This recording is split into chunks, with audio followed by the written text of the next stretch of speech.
Water pollution. Contamination of water bodies. Causes.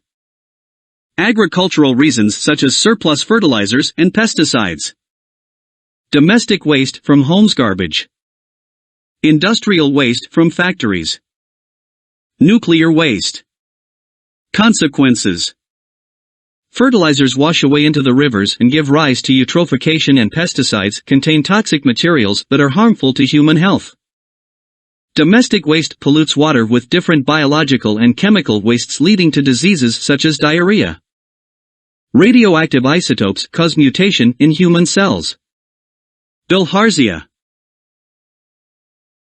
It is a water-based disease. Parasite grows inside a snail, and after becoming a worm it tends to enter into the body of a human who steps in the water where the snail lives. They mostly enter through feet and grows inside the body. Their eggs are released through urine and feces. Cholera. A water-borne disease. Caused by consumption of contaminated water. Causes dehydration and diarrhea. Malaria.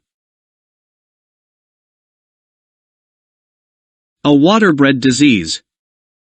Mosquitoes breed in stagnant water, and female mosquitoes carry parasites. It bites a human to suck blood for the development of its eggs and releases the parasites in the human body. Strategies to spread their control. Water should be treated in treatment plants before drinking. Sanitation should be improved. Destroy breeding grounds for mosquitoes. Take personal precautions, e.g., sleeping under a mosquito net. Use vaccines. Get complete notes in PDF and book form from our Amazon store. Link given in description.